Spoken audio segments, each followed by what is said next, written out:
Right now, in this very moment, there is a war raging inside you. Not with swords or shields, not with fists or blood, but a war nonetheless, perhaps more violent than any battlefield humanity has ever known.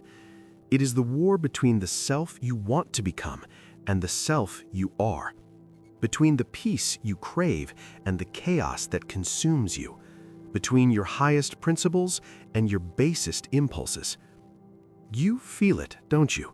That constant friction, that relentless noise in your mind, the anxiety that wakes you at 3 a.m., the anger that flares over trivial things, the shame that whispers lies about your worth, the fear that tells you the worst will happen. We've been told that this chaos is normal, that these emotions are facts, that we are victims of our own minds. But what if we've been wrong? Let's be honest about something uncomfortable. The chaos inside us is not simply happening to us. We are architects of it. Every anxious thought you entertain, you build the foundation for more. Every angry impulse you feed, you strengthen its grip. Every fearful narrative you accept without question, you make it more real. We're not passive observers of our inner turmoil. We are active participants in its creation. Marcus Aurelius, a man who commanded the most powerful empire on earth, sat in his chamber at night and wrote something radical. You have power over your mind, not outside events. Realize this, and you will find strength. This is not the voice of a man in denial. This is not wishful thinking. This is the observation of someone who had seen true chaos, plague, war, betrayal, death, and discovered something that the world still doesn't understand. The only chaos that truly matters is the one we permit inside ourselves. The storm outside cannot touch us, but the storm inside, that can destroy everything. Seneca, who lived through the paranoia of Nero's reign, understood this intimately. He wrote, "We suffer more in imagination than in reality." Think about that. Not all of your suffering is real. Much of it is a story you tell yourself, a story you have become so skilled at telling that you've forgotten its fiction. Your mind is like an untamed horse. Left to its own devices, it will run wild, dragging you through every ditch and cliff it encounters. It will take you to scenarios that haven't happened. It will resurrect wounds from years past. It will construct elaborate fantasies of future disasters. And all the while, you sit in the saddle believing you are being taken somewhere against your will. But you have reins. We forget this. We have forgotten this. In a world obsessed with controlling our circumstances, we have abandoned the one domain where we actually have power, our own minds. Here is what we must understand, and this is crucial. Most of what torments us lies entirely outside our sphere of influence. Someone insults you, you cannot control their words or their intentions. You can only control your response. Someone betrays you, you cannot control their choices. You can only control whether you let their betrayal poison your character.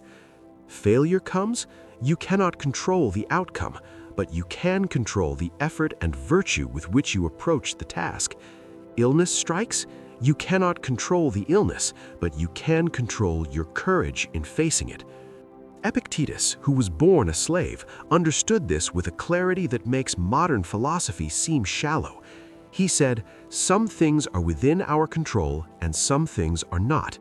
Within our control are opinion, intention, desire, aversion, and, in a word, whatever is of our own doing. Outside our control are our body, our property, reputation, office, and, in a word, whatever is not of our own doing." Notice something here. Everything that actually belongs to you, your mind, your will, your capacity for virtue, is within your control. Everything you lose sleep over, what others think, what happens to your body, what you own, is not. We have built entire lives around obsessing over what we cannot control and neglecting what we can. We are anxious about impressions we cannot guarantee. We are envious of fortunes we cannot earn. We are devastated by outcomes we cannot predict. Meanwhile, the one thing we could master, the quality of our own character, the strength of our own will, sits dormant, undeveloped, atrophying from neglect. The chaos inside you is not chaos at all. It is a misalignment of your attention. You are focusing on the waves you cannot stop while ignoring the internal compass you can develop. You are being tossed around by the ocean when you possess the knowledge to become the still center, the point of calm around which everything else revolves. This is why silence, true silence, is so rare and so powerful. Let's speak about emotions frankly, because we've been fed a dangerous lie about them. We're told that emotions are truths, that if you feel something intensely, it must be real, that your feelings are sacred data that should never be questioned. And in our therapeutic age, we have made emotions into idols. We worship them, we validate them, we build entire identities around them. But here's what the ancients knew and we've forgotten. Emotions are reactions, not truths. They are the raw material of consciousness, not refined wisdom. When you feel rage, that rage is not revealing some deep reality. It is revealing your judgment about something, your assessment, your story about what happened. Anger is not a prophecy, it is an opinion shouting in the darkness. Fear is the same. When you lie awake terrified about a conversation you might have tomorrow, that fear is not a glimpse into the future. It is a narrative your mind has constructed, dressed up as if it were inevitable. It is a prediction dressed up as a prophecy. Seneca wrote, "True happiness is to enjoy your present possessions without anxiety, lest you lose them." But we do the opposite. We possess goodness, health, relationships, and we torture ourselves with anxiety that we will lose them. We poison the present by grieving a loss that hasn't happened. This is the tragedy of the unguarded mind. It is a machine for suffering. But here is what changes everything. Emotions have a source. They do not emerge from the void. They come from judgment, from belief, from the interpretations we make about events. The event itself is neutral. Someone criticizes your work, that is a neutral event, air vibrating into words. But your interpretation of that criticism is what creates the emotion. You interpret it as, "I am not good enough." You interpret it as, "This person doesn't respect me." You interpret it as, "I will never succeed." And from that interpretation, anger, shame, despair bloom. But the interpretation, that you can control. That is where your power lives. So how do we silence the chaos? How do we reclaim our minds? Not through suppression, not through denial, not through pretending the turmoil isn't there. This is important. The ancient philosophers were not asking us to become emotionless robots. That is a fundamental misunderstanding that has poisoned modern interpretations of their wisdom. Instead, they taught what we might call rational mastery, the ability to feel deeply while maintaining the clarity to choose your response, to acknowledge the emotion without being enslaved by it. Marcus Aurelius puts it beautifully. You have power over your mind, not outside events. Realize this, and you will find strength. And then he goes further. When you wake up, have you forgotten these principles?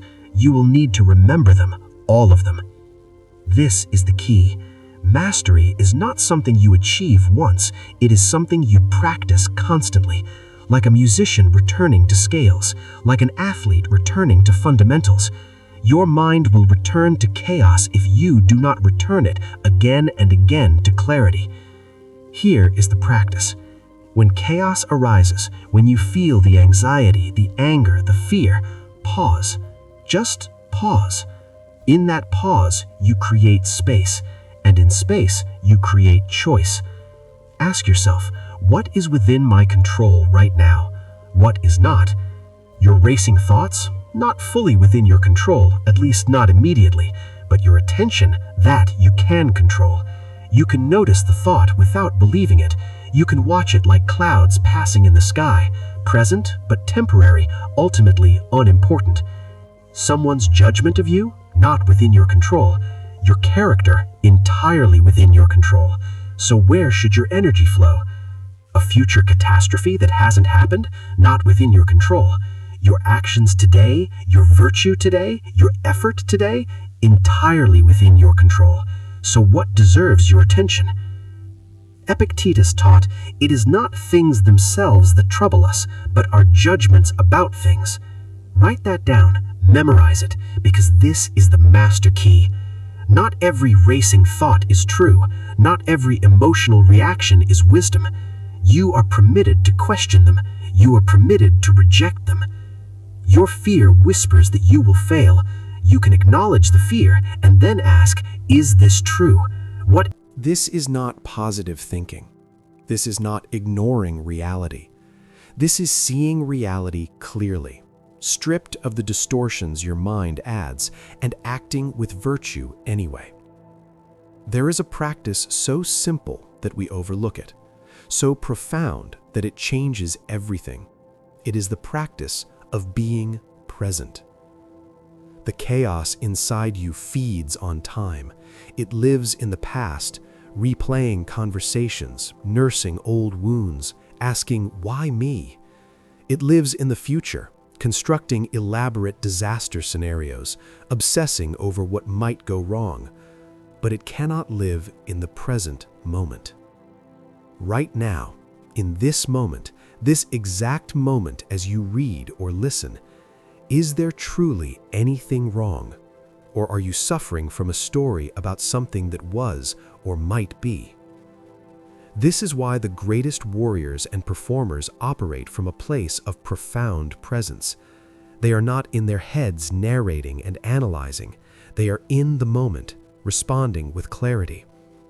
The swordsman is not thinking about the sword. The archer is not thinking about the bow. They are one with the action. You can develop this, not through meditation alone, though meditation helps, but through deliberate practice in your daily life. When you are eating, eat. When you are walking, walk.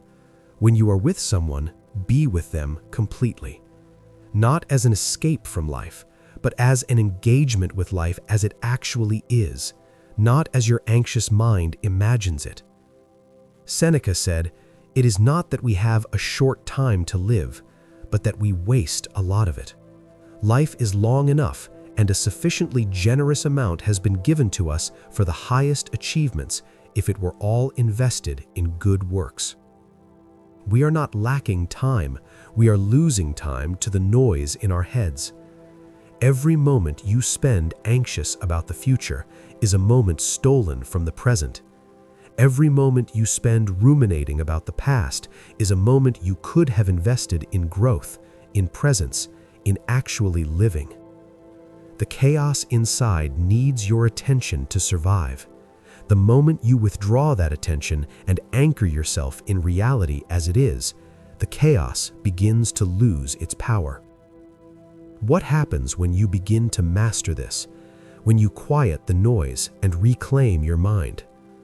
Something extraordinary. You become almost unshakable. This is not because your life becomes perfect. It doesn't. Hardship will still come. Loss will still touch you. Failure will still arrive at your door. But you will no longer be at war with reality. You will not be wasting your energy fighting against what cannot be changed. Instead, you will direct that energy toward what you can actually do. You will feel emotions deeply, authentically, but you will not be imprisoned by them. You will recognize them as weather passing through, not as permanent states. The anxiety will visit, and you will greet it with the calm knowledge that it too shall pass. The anger will rise, and you will choose the response rather than being controlled by the impulse. Most importantly, you will reclaim the power that is already yours. Marcus Aurelius reminds us, you have within you a strength, a calmness, a composure. Use it. Waste no more time arguing about what a good person should be. Be one. Not tomorrow, not when circumstances change, not when you feel ready. Now. The chaos inside you is not permanent. It is not who you are. It is what happens when you have forgotten your power. But you are remembering now. Every moment from this point forward, you have a choice. You can let your mind continue to be a wild horse dragging you through suffering you have constructed, or you can take the reins. You can look directly at your anxious thoughts and ask, is this true? You can meet your anger with questions instead of actions. You can acknowledge your fear and act with courage anyway. This is what it means to be free. Not the absence of constraints, but the mastery of your inner world. The silence you seek is not the absence of sound. It is the absence of unnecessary noise in your mind. It is clarity. It is presence. It is the profound peace that comes from being fully aligned with reality and fully in control of your response to it. We are capable of this, all of us, not because we are special, but because we are human. The strength is there. It has always been there. It is time to awaken it.